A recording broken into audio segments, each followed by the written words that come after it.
You're listening to On Fire Concerts Artist Interview Series with your host, Ron Johnson. I got drafted in the Marine Corps, spent 2 years in there, and I was a good, fast guitar player. So that made me a fast typist. I took 2 years of typing in school because I changed schools so much I had to have some extra credits. And the only thing I could take in Crossing, Arkansas was typing or biology, and that was cutting up frogs. I didn't want to do that. So I took typing to make enough credits to graduate my class. And I can type like a woman. I still can, except these fingers are numb. Make a lot of mistakes now. I used to not make mistakes. I blame it on my keyboard. Yeah, that's kind of what I do now. Well, I blame these fingers. But I typed 143 words a minute on the typing test in the Marine Corps. So they put me in a supply company. I sat there and typed all day. That's what I did.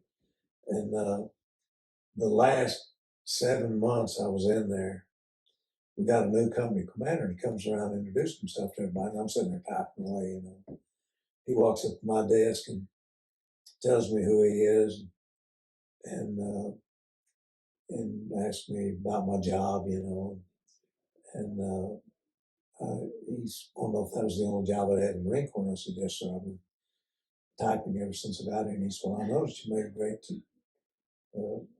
score on typing test. And he said, you got 5050 conduct and proficiency marks.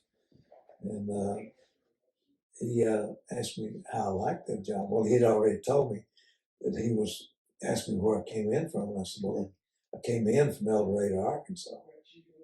And he said, really? He said, I'm from Magnolia, Arkansas. It's 35 miles from El Dorado. And in our conversation, I told him my wife, I'd gotten married when I got out on leave from boot camp, and she was with me there. And I said, my wife has an aunt and uncle who have a dry cleaning shop in Magnolia. And he said, really? And you know where this is going already? He said, there's 3 dry cleaner shops in Magnolia, and he named them all 3 and asked me which one it was.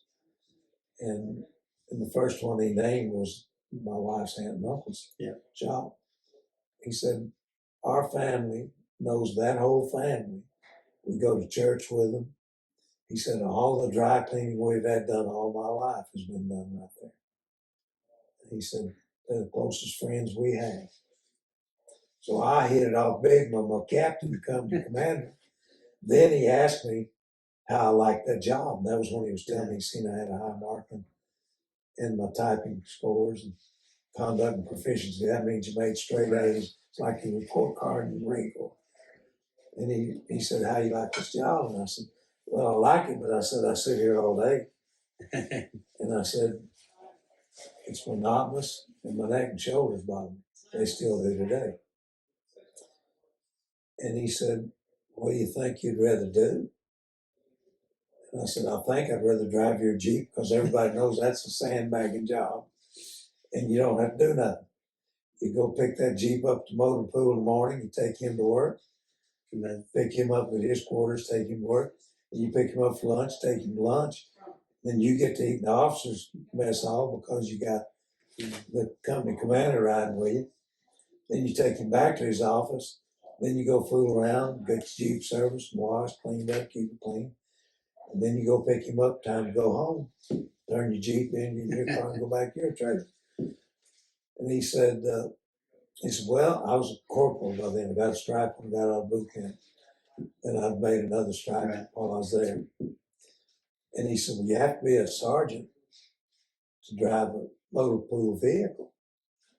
And I said, I wouldn't mind being a sergeant.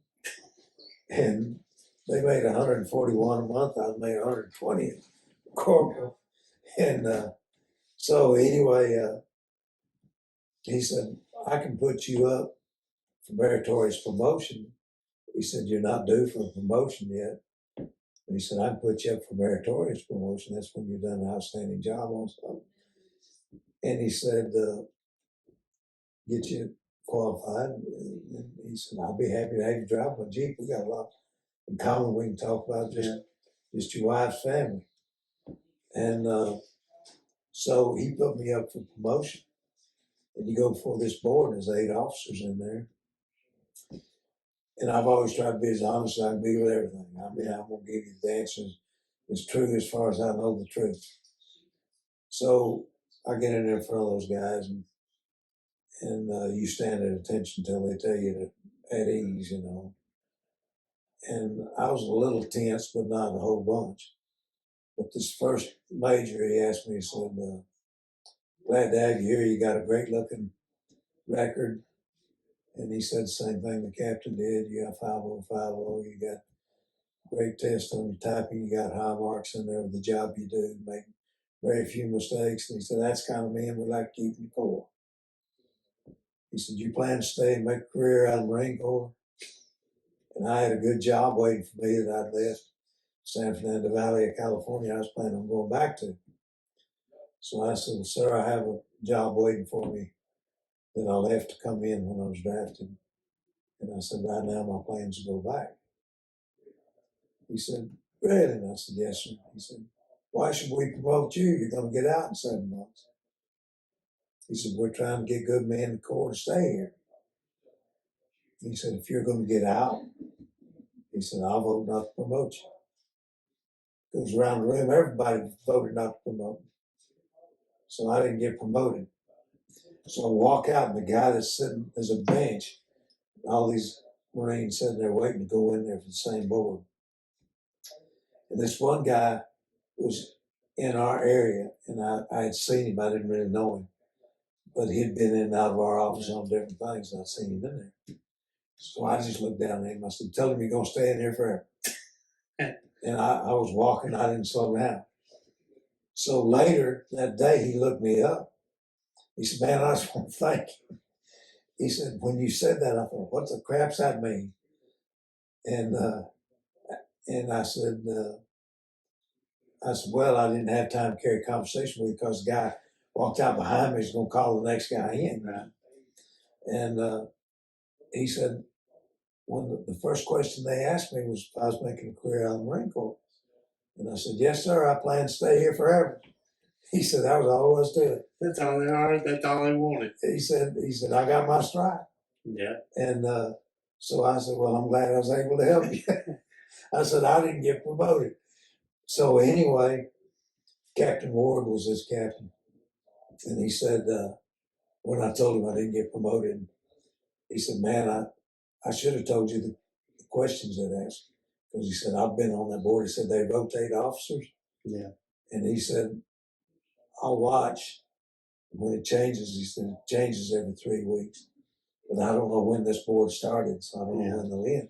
He said, I'll watch. And he said, when it changes, he said, they send us a notice of all the officers that are going to be there on that 8-panel board.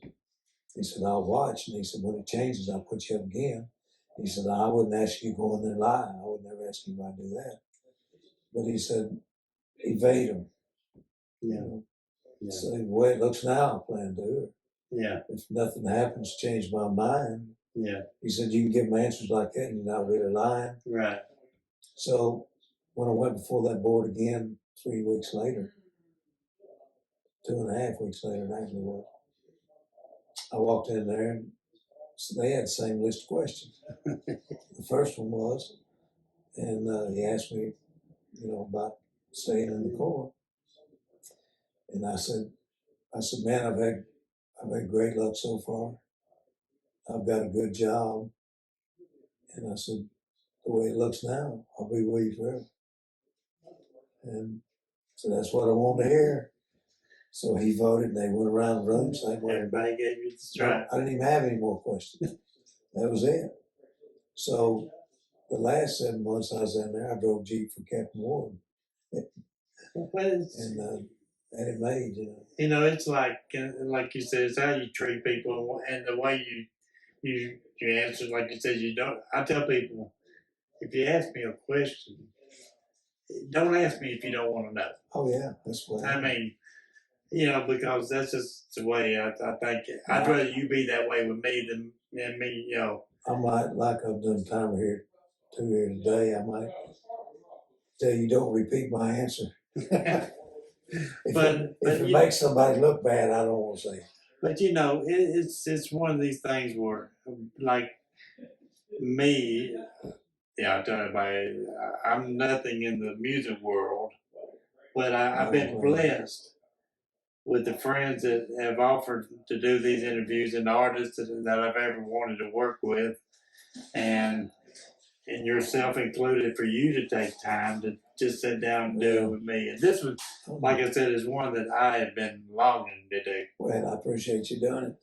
And you know, I'm like you. I don't associate myself with people. It's just I've been there when things happen, and to music people like Barbara Mandrell had a terrible car accident on this road that leads into our subdivision. And this is another thing that I never ever thought that anybody would have a serious car accident and I'd be the first car behind her. I was behind her when she had that wreck, seen her hit that car. That car hit her, it came across the line. She had a silver Jaguar with black windows, and I was looking at that car when she passed me. And I knew it was her car because they ate with us in the restaurant all the time. We knew all those people too. And anyway, when I seen steam come up, and I thought Barbara's radiator busted. Yeah. And it was a new car, and I thought it was unusual. Then I see this little red car bouncing on the road. And I realized then those two cars collided. And I wheeled over and stopped real quick. And I went over to the car, and she was slumped over the steering wheel. And I was talking to her. I said, Barbara, this is Papa John. Can you hear me? And she didn't say nothing. I hear a voice in the back seat. I didn't see him. Those two kids were in the back seat. They were strapped in their seatbelts. Yeah.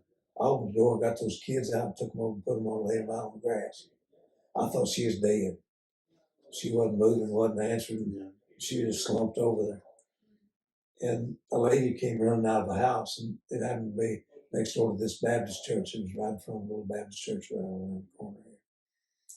And I asked that lady if she could get some blankets or quilts or something, because the kids just shivering, laying there, and just tense and hurt. And anyway, she come running out there with a couple of blankets, and we put the kids on the blankets and wrapped them up, and they're just shaking like crazy. And Matt, the boy, said he was hurting in his chest. And the little girl had a bruise or two on her.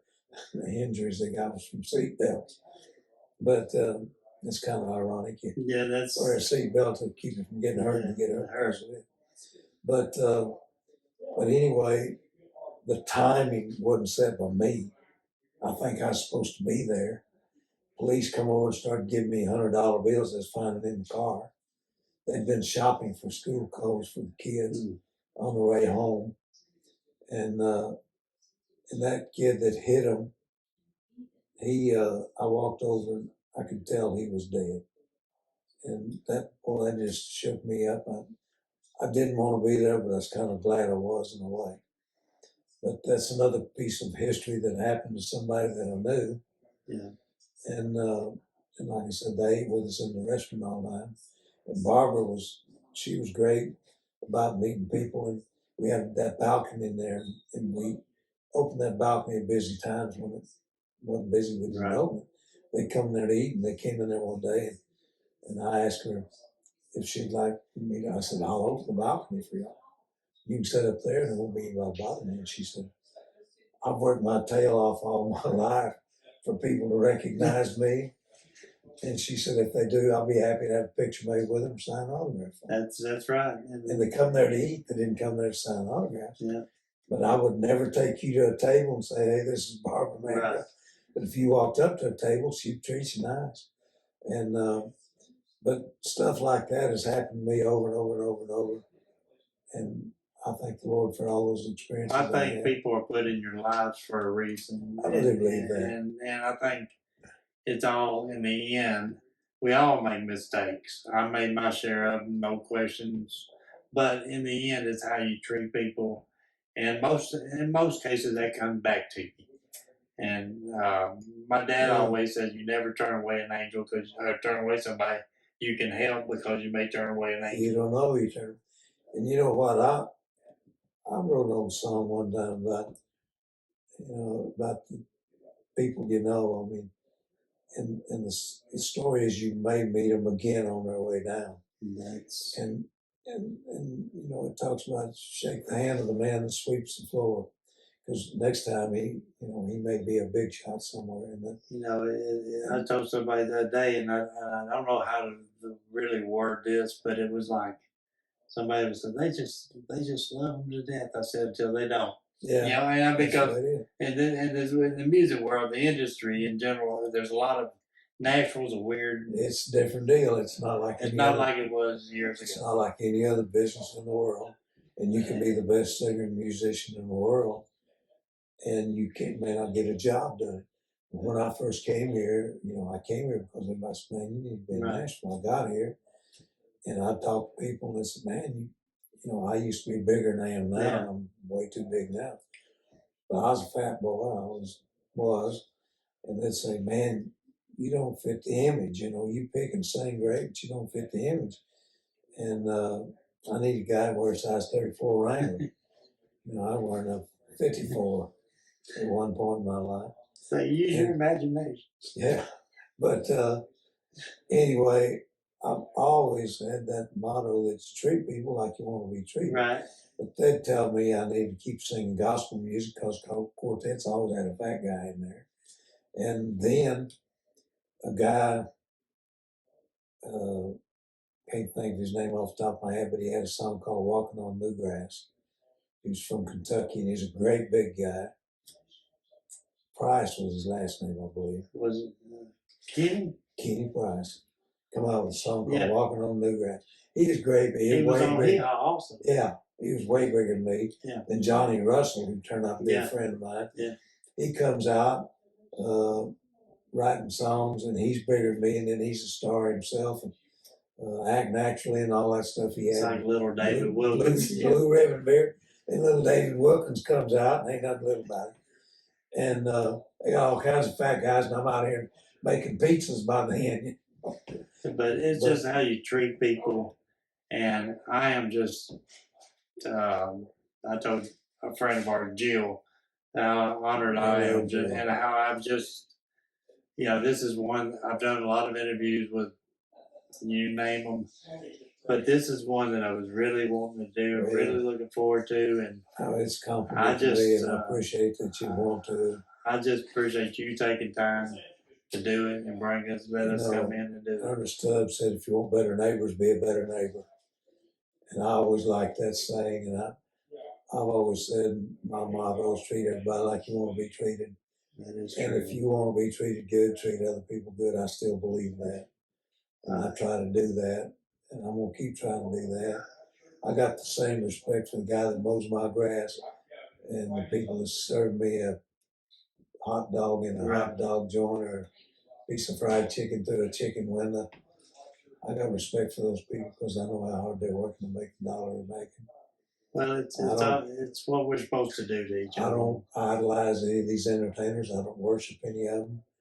The only one I ever really stood in awe of, and I've known a lot of them, was Johnny Cash had an air about him that attracted people. Yeah. And there was somebody he could walk in the room, you not even see him, you'd feel him coming in. Yeah. And But in the end, Johnny always, there again, he was one that helped many of the people that have no clue about. A lot of them. And I took him and June and John Carter to the airport one time when they first come out with those high top vans, converted vans. They were really sharp, velour inside and all that stuff. Had a nice painting down the side of them, and you stood apart from everybody riding the highway because you had a high top van. First one on my scene, I bought it. And old Johnny was getting ready to go to Israel, the Holy Land, to scout out the area. He wanted to make a movie over there. He did make it. And he invited my wife and I and Jay Boy to go with him. And we couldn't go because we were so buried up in that restaurant business. We had 3 or 4 restaurants and a beauty shop and other crap we had to stay home and take care of. So we turned that invitation down, which is one of the big mistakes of my life. I wish I'd never done that. But anyway, he asked me the day before they got ready to go. He called me and said, "Hey," he said, "Still wish y'all could go. Has anything changed?" And I said, "No, there's nowhere we can go." He said, "Well, let me ask you a favor." And I said, "What do you need?" And he said, "Would you mind pick us up, take us over in that new van you got?" He said, "We got quite a bit of luggage." And he said, "I thought you might pick us up." And I said, "Shoot, yeah, we take that to do that." So I picked him up and took him to the airport to catch a plane. Then you went in from Briley Parkway Airport. Yeah. It was all glass along that wall. Entrance, you go in and there's a canopy over the entrance. Right. And I pulled up there and parked and got out. There's 2 police officers standing there. And one of them yelled at me and said, "You can't park there, you got to park over there across the street." And I said, "Well, I wasn't going to park, I was just going to unload some luggage." He said, "That's parking." And like I didn't know that was, but I mean, I just briefly going to unload some luggage at the curb. Then I was going to go park and walk back. So he said, "You got to move across the street and carry your luggage over." And Johnny stepped out of that car. When he steps out, the cop, the one that was rude to him, the other one hadn't said anything, but he was a sergeant. He looked at me and he said, "Oh man, I'm sorry." He said, "You're welcome to leave your van here. We'll watch it for you." He said, "I didn't have any idea who you were bringing out here." Yeah.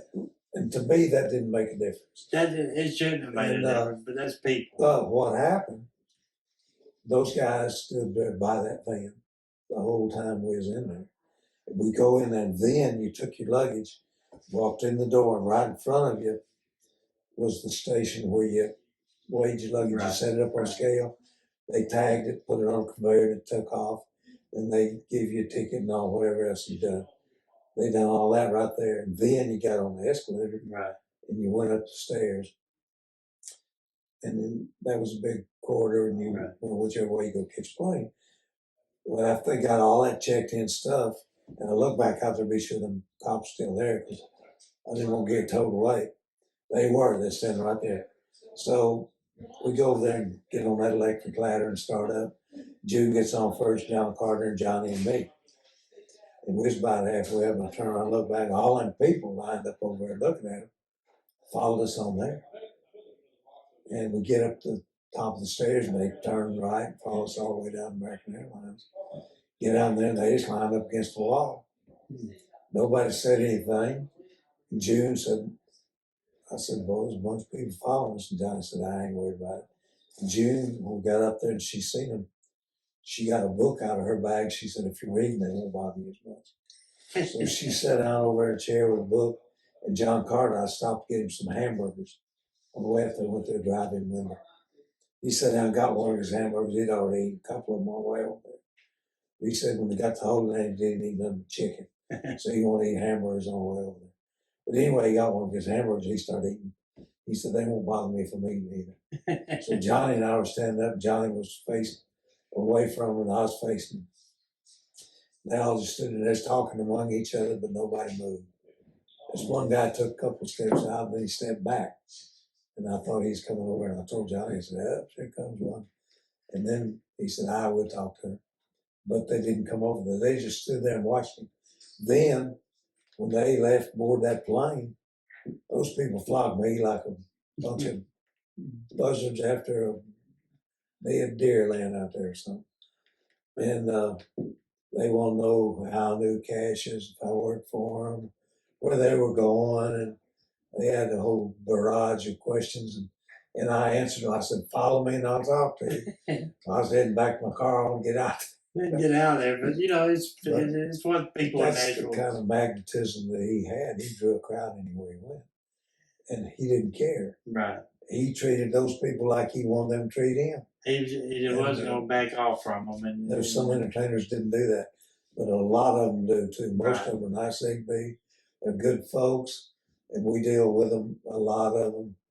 And out of everybody we've dealt with, I've had a couple asked to go somewhere else because they didn't pay worth a hoot. Right. But most of them pay good, and they're our friends.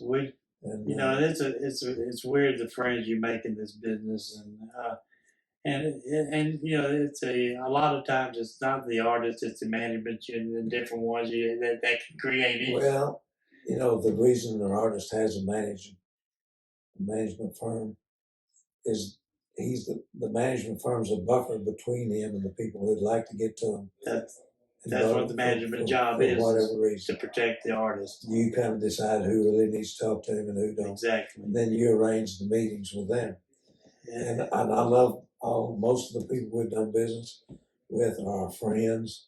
And we wouldn't have any friends if it wasn't for them, because I mean, our time's been devoted to them. Oh, you've done, like I said, so many millions of T-shirts and I wish I knew. You know, it's funny. We started off keeping one of everything we ever printed: T-shirts and hats and all that stuff, jackets.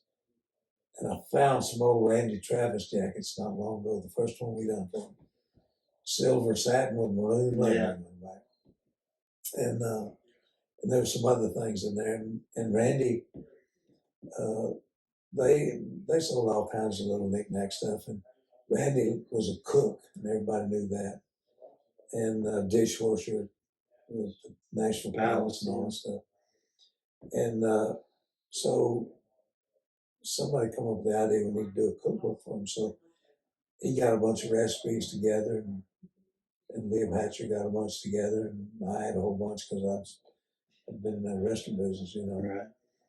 And I've done a cookbook for them, and they sold tons of them. But I found a few of those old cookbooks, and I found a few of those old jackets, and I found a bandana or two. And so I've got a little box of early Randy Travis stuff. But we had so many T-shirts by the time we bought that building we were in. The last one we bought, and we had a tractor trailer at least load of T-shirts that we had that were really in our way, and we didn't have room to keep those things. And we sold them all to one guy. He's got our whole collection. It was. I mean, your history is just, to me, it's amazing. It's one of the things where I told with Jill and I were talking, and I said, you know, with Mr. J, it's one of these interviews that I could do that could last 3 days. Yeah, I said, but you just gotta stop for it. It is so amazing, and we did want to come out today and do this. So, and then it was just. And I appreciate you. I told Jay, your son, last night that I definitely, and I know we could never get it all at one time, but this is something that I am honored to. I'm honored that you thought enough of me to ask me to do that, and you know, I'm not good at. I never was a speaker. Never set out to be one. See, just the history is amazing, and I'm a history buff. And when somebody's got a history that you have, I can listen to forever, and I will. I don't. I know y'all had company. I told Jay I know you had company this week, and I didn't want to tie that up, but I wanted to get out here and do this. So. Well, I'm glad you did, and you know, we don't promise tomorrow. That's true. That's true. And like, I mean, Jay and I talk about it a lot, you know. My doctor told me my last checkup, I've had unusual physical challenges in my life that people don't know about, and I give God credit for all those that came through. But I've suffered from a broken toe, which hurts as bad as anything you can do. I broke my big toe on the right foot. I broke my left ankle. I was trying to drill a hole with a post hole digger, and I popped a hernia in my stomach. And wound up cutting my leg all the way to the bone, cracked my backbone with a post hole digger. And these are things I've hospitalized or treated for. And then I had a kidney operation in 1969, just before J-Bo was born. And at that time, that was a big deal. They cut you half in two to get to your kidneys.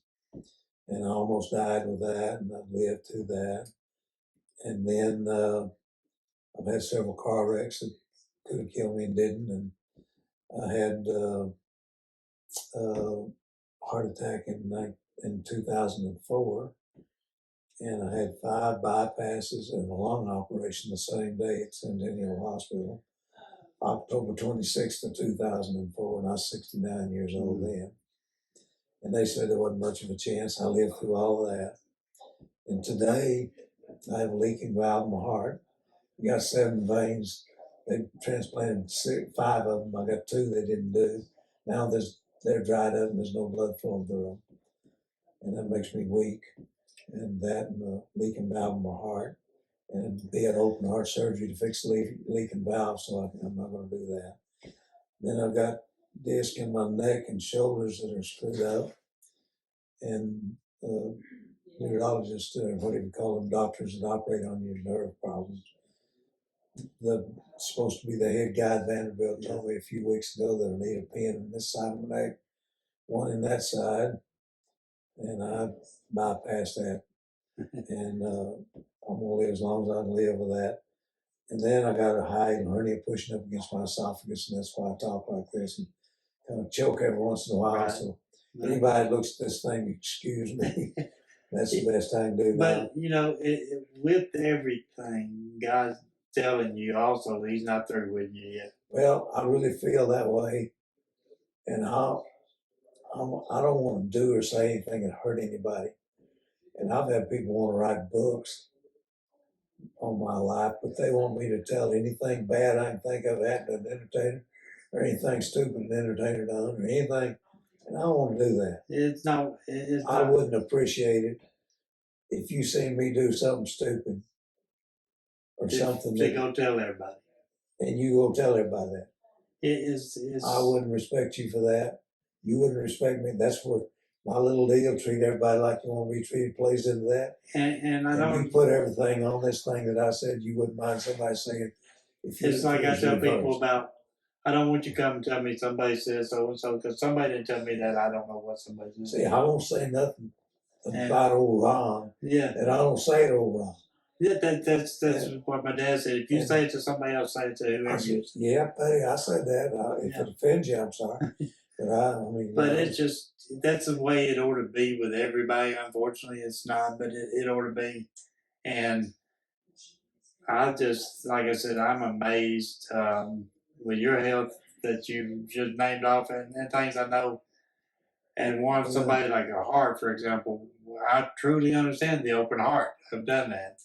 And God's not through with you yet. And, well, I couldn't. It's kind of funny. I came home and I told Jay-Boy, he said, "What did he say?" And Jay-Boy waited for me there, And I said, "Well," he said, "my heart beats like a 30-year-old man, and that I'm not going to die with a heart attack." And Jay-Boy, he's always quick-witted. He said, "That means you're going to die a slow, miserable death."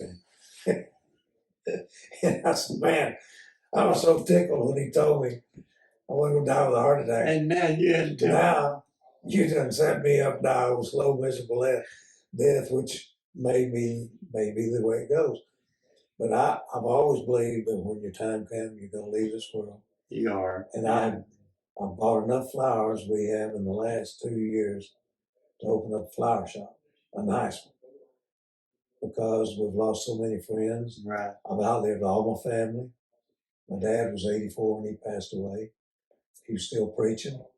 My mother was 72 when she passed away.